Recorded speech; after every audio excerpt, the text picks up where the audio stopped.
Section 1. You will hear a man, Martin Hill, phoning an estate agent in order to find some accommodation. First, you have some time to look at questions 1 to 3 on page 38.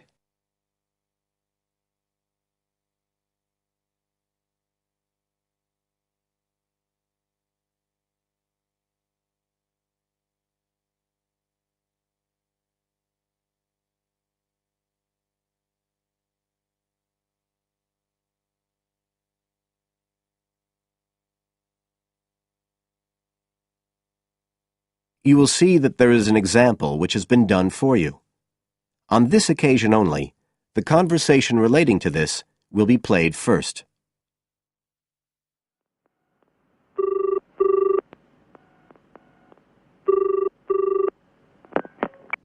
Hello, Brindle's estate agents here.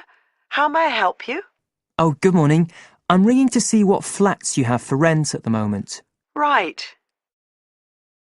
Martin wants to rent a flat, so B has been circled as the answer. Now we shall begin. You should answer the questions as you listen, because you will not hear the recording a second time. Listen carefully and answer questions 1 to 3.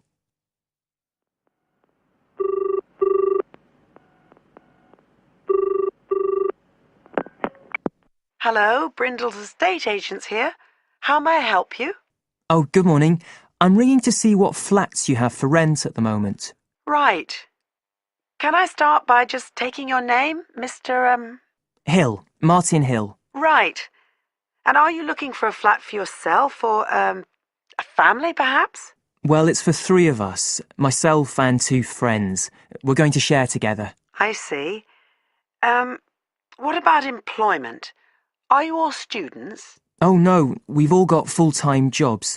2 of us work in the central bank, that's Chris and me, and Phil, that's the other one, is working for Hallam Cars, at the factory about 2 miles out of town. I'll put you down as young professionals then. And I suppose you'll be looking for somewhere with 3 bedrooms? Yeah, at least 3. But actually, we'd rather have a 4th room as well, if we can afford it, for friends staying over and stuff. Is that with a living room to share, plus kitchen and bathroom? Yeah, that sounds good.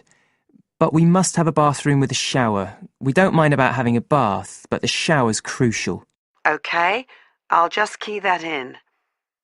And are you interested in any particular area? Well, the city centre would be good for me and Chris, so that's our first preference. But we'd consider anything in the west suburbs as well, really. Actually, for Phil, that'd be better, but he knows he's outnumbered. But we aren't interested in the north or the east of the city. OK, I'm just getting up all the flats on our books. Now you have some time to look at questions 4 to 10 on page 39.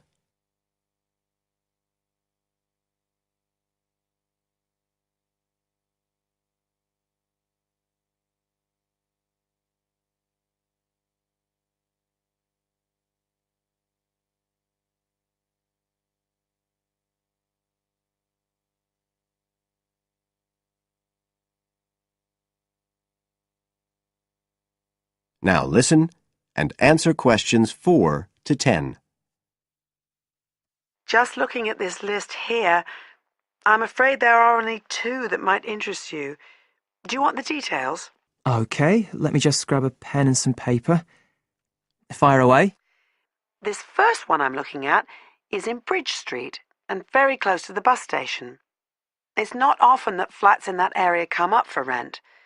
This one's got 3 bedrooms, a bathroom and kitchen, of course, and a very big living room. That sounds a good size for you. So what about the rent? How much is it a month?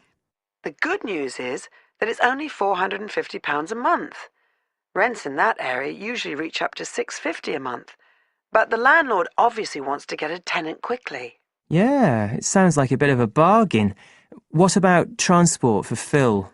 Well, there'll be plenty of buses, so no problem for him to use public transport. But unfortunately there isn't a shower in the flat. And that location is likely to be noisy, of course. OK. What about the other place? Let's see. Oh, yes. Well, this one is in a really nice location, on Hills Avenue. I'm sure you know it. This looks like something a bit special.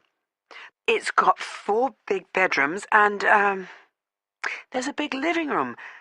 And, oh, this'll be good for you, a dining room. It sounds enormous, doesn't it? Yeah, it sounds great.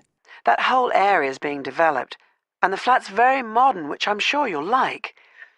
It's got good facilities, including your shower. And of course it's going to be quiet, especially compared with the other place. Better and better. But I'll bet it's expensive, especially if it's in that trendy area beside the park. I'm afraid so. They're asking £800 a month for it. Whoa, it sounds a lot more than we can afford.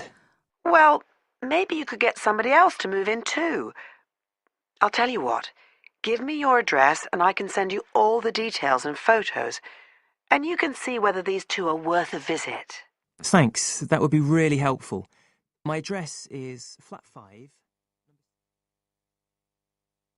That is the end of section 1. You now have half a minute to check your answers.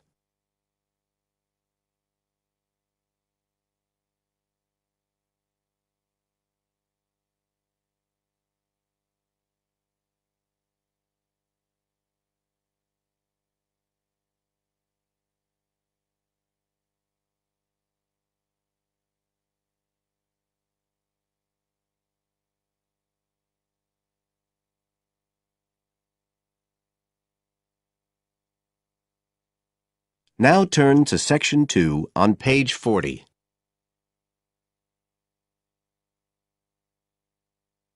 Section 2. You will hear a tour guide welcoming a group of visitors to the British Library and telling them about the library and what they will see there. First, you have some time to look at questions 11 to 15 on page 40.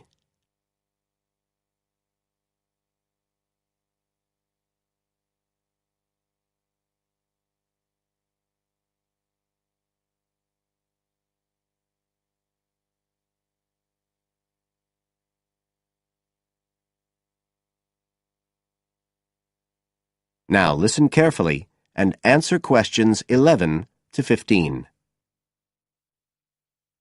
Good afternoon, ladies and gentlemen, and welcome to your very own tour of the British Library on this lovely afternoon. My name is Tony Walters, and I'm your guide for today. Could I please see your tickets for the guided tour?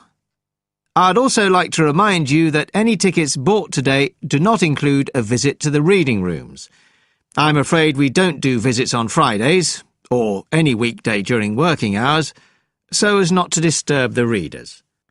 But if you do want to see those rooms, the only day there are tours is on Sundays. So, I don't want anyone to be disappointed about that today. OK? Thank you.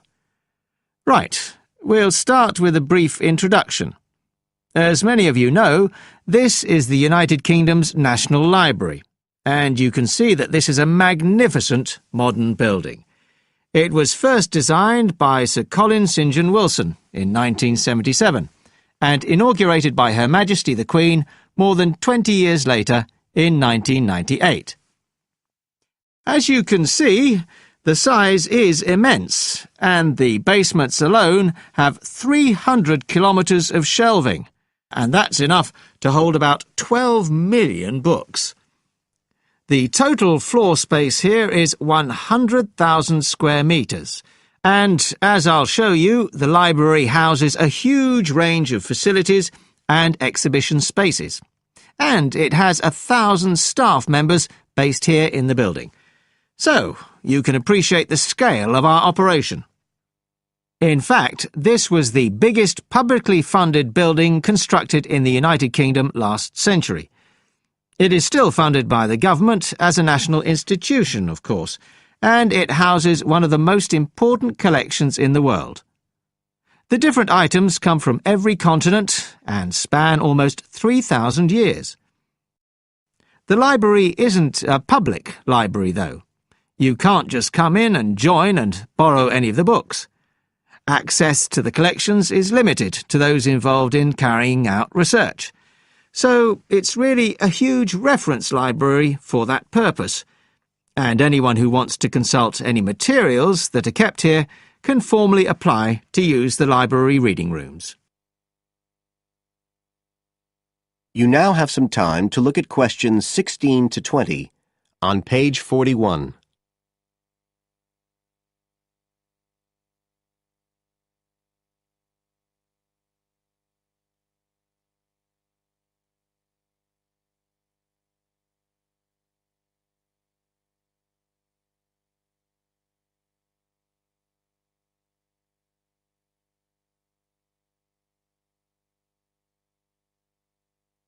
Now listen and answer questions 16 to 20.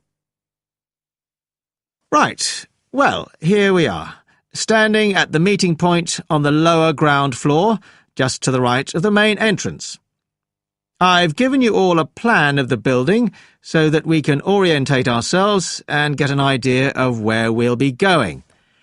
Now, outside the main entrance, you'll see the wide piazza with the stunning sculpture of Newton.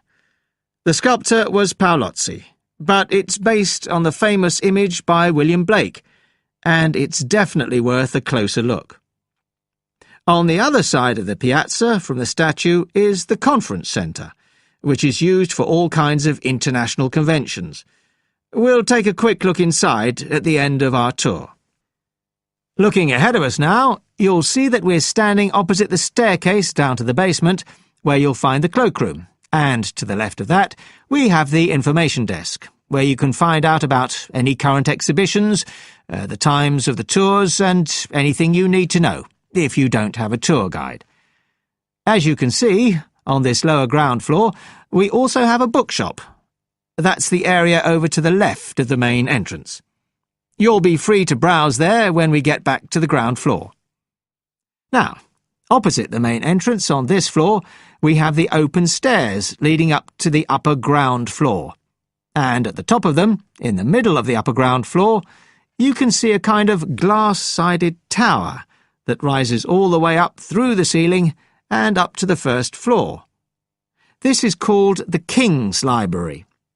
It's really the heart of the building. It was built to house the collection that was presented to the nation in 1823 by the King. You can see it from every floor above ground. When we go up there, you'll find the library's treasures gallery on the left. Can you find it on your plan? That's the exciting one. So we'll be visiting that first, but we'll also take a look at the stamp display situated behind it on the way to the cafe. A lot of people miss that. The cafeteria runs along the back of the floor, and in the right-hand corner, you'll find the lifts and toilets. Always good to locate them. The other main area on that floor is the public access catalogue section, and I'll show you how that operates when we get up there. That is the end of section 2. You now have half a minute to check your answers.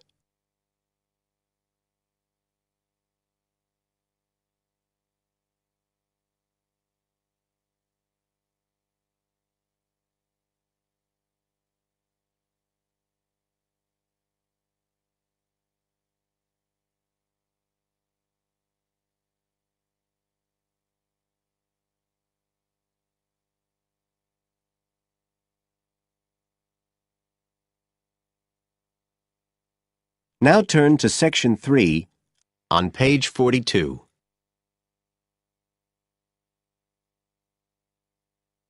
Section 3. You will hear a conversation between a student, Dave, and his tutor about a project that Dave has done about work placements. First, you have some time to look at questions 21 to 25 on page 42.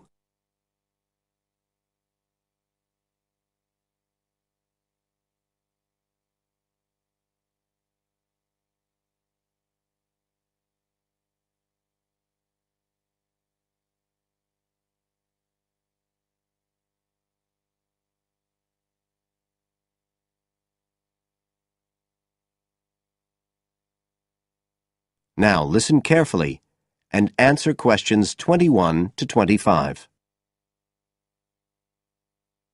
Good afternoon, Dave. Come on in and take a seat. Hi, Dr. Green. Thanks. Oh, hang on a minute. I'll just find the first draft of your project paper, and we can have a look at it together. Now, yours is the one on work placement, isn't it? Yeah, that's right. So what made you choose that for your project? Well, I suppose it was because sending students off to various companies for work experience seems to be such a typical part of educational courses these days. I mean, even school kids get to do it. But I felt everyone just kind of assumes it's a good thing. And I guess I wanted to find out if that's the case. But you don't look at schools or colleges, right? You've stuck to university placement schemes. Yeah, well, I quickly found that I had to limit my research. Otherwise, the area was just too big. Do you think that was okay? I think it's very sensible, especially as the objectives might be very different. So how many schemes did you look at? Well, I sent out about 150 questionnaires altogether. 50 of each to university authorities, students and companies. And I got responses from 15 educational institutions and 30 students in 11 individual companies. Great. That sounds like a good sample. And who did you send your company questionnaires to? Well, the idea was to have them done by the students' line managers. But sometimes they were filled in by the human resources manager or even the owner of the company. Right. I didn't find a full list anywhere, so I think it's very important to provide that, really. You can put it as an appendix at the back. Right. I've got a record of all the respondents, so that'll be easy. I hope other things were okay. I mean, I've already put such a lot of work into this project, identifying the companies and so on. Oh, I can tell. I think you've done a good job overall. You now have some time to look at questions 26 to 30 on page 43.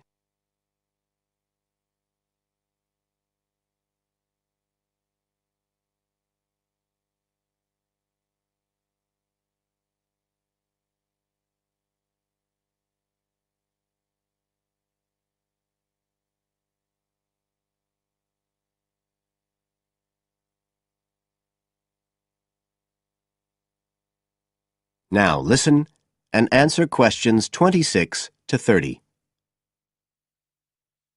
I thought your questionnaires were excellent, and you'd obviously done lots of background reading, but there were a few problems with the introduction. First of all, I think you need to make some slight changes to the organisation of your information there. At present, it's a bit confused. OK. What did you have in mind? Well, you write quite a bit about work placement in general, but you never explain what you mean by the term. So you think I should give a definition? Exactly. And the introduction is the place to do it. And then, look, you start talking about what's been written on the topic, but it's all a bit mixed up with your own project. So do you think it would be better to have two sections there, like a survey of the literature as the introduction, and then a separate section on the aims of my research? I do. You can include your methods for collecting data in the second section too. It would be much clearer for your reader. Establish the background first, then how your work relates to it. It would flow quite nicely then. Yes, I see what you mean. Anyway, moving on. I like the way you've grouped your findings into three main topic areas. Well, it became very obvious from the questionnaires that the preparation stage was really important for the whole scheme to work. So I had to look at that first. And I found a huge variation between the different institutions, as you saw. I was wondering if you could give a summary at the end of this stage of what you consider to be the best practice you found. I think that would be very helpful. Right, I'll just make a note of that. What did you think of my second set of findings on key skills development? For me, this is the core of my whole project, really. And you've handled it very well. I wouldn't want you to make any changes. You've already got a nice final focus on good practice there. Thanks. Right.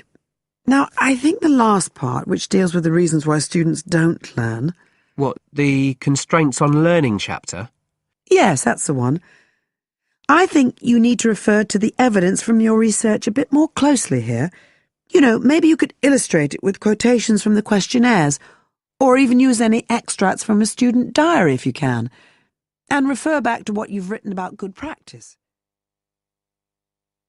That is the end of Section 3. You now have half a minute to check your answers.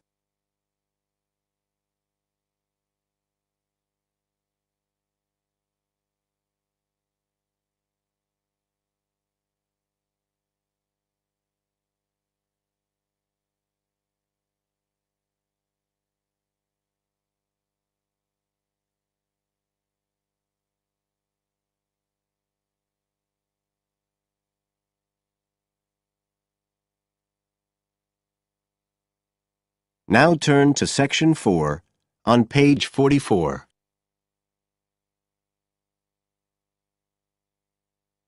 Section 4. You will hear a part of a lecture about learning and bilingualism. First, you have some time to look at questions 31 to 40 on pages 44 and 45.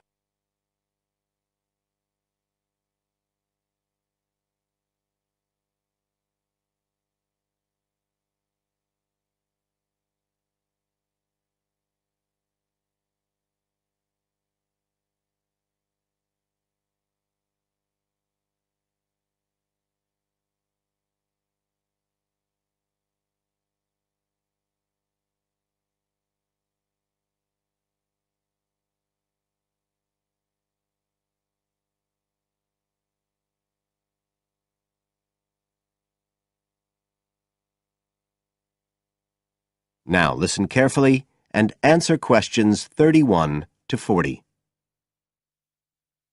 When we look at theories of education and learning, we see a constant shifting of views as established theories are questioned and refined or even replaced, and we can see this very clearly in the way that attitudes towards bilingualism have changed.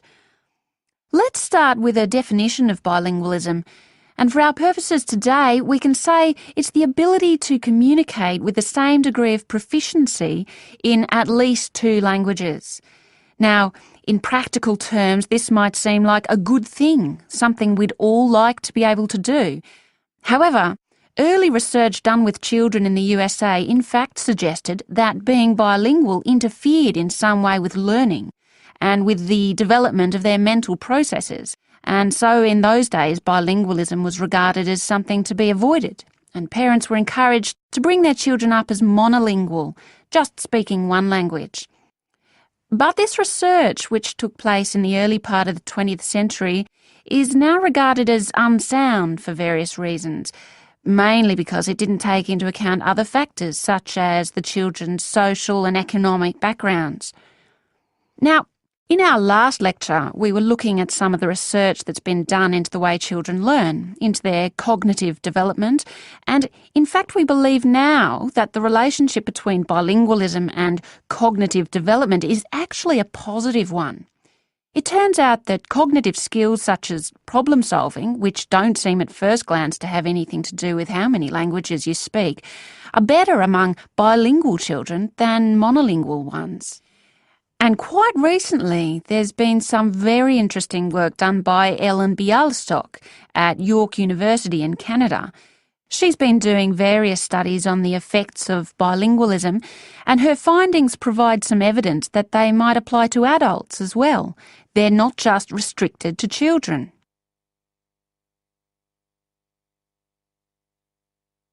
So how do you go about investigating something like this? Well, Dr. Bialystok used groups of monolingual and bilingual subjects aged from 30 right up to 88.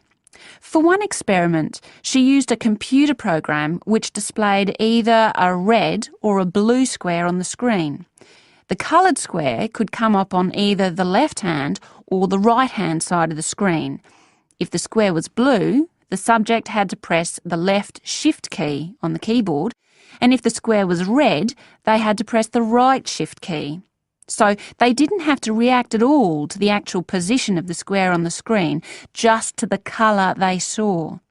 and she measured the subjects' reaction times by recording how long it took them to press the shift key and how often they got it right. What she was particularly interested in was whether it took the subject longer to react when a square lit up on one side of the screen, say the left, and the subject had to press the shift key on the right-hand side. She'd expected that it would take more processing time than if a square lit up on the left and the candidates had to press a left key. This was because of a phenomenon known as the Simon effect, where basically the brain gets a bit confused because of conflicting demands being made on it. In this case, seeing something on the right and having to react on the left. And this causes a person's reaction times to slow down. The results of the experiment showed that the bilingual subjects responded more quickly than the monolingual ones. That was true both when the squares were on the correct side of the screen, so to speak, and even more so when they were not. So, bilingual people were better able to deal with the Simon effect than the monolingual ones. So, what's the explanation for this?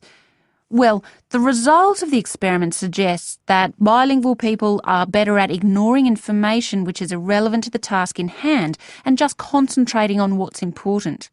One suggestion given by Dr. Bialystok was that it might be because someone who speaks two languages can suppress the activity of parts of the brain when it isn't needed. In particular, the part that processes whichever language isn't being used at that particular time. Well, she then went on to investigate that with a second experiment. But again, the bilingual group performed better. And what was particularly interesting, and this is, I think, why the experiments have received so much publicity, is that in all cases, the performance gap between monolinguals and bilinguals actually increased with age, which suggests that bilingualism protects the mind against decline.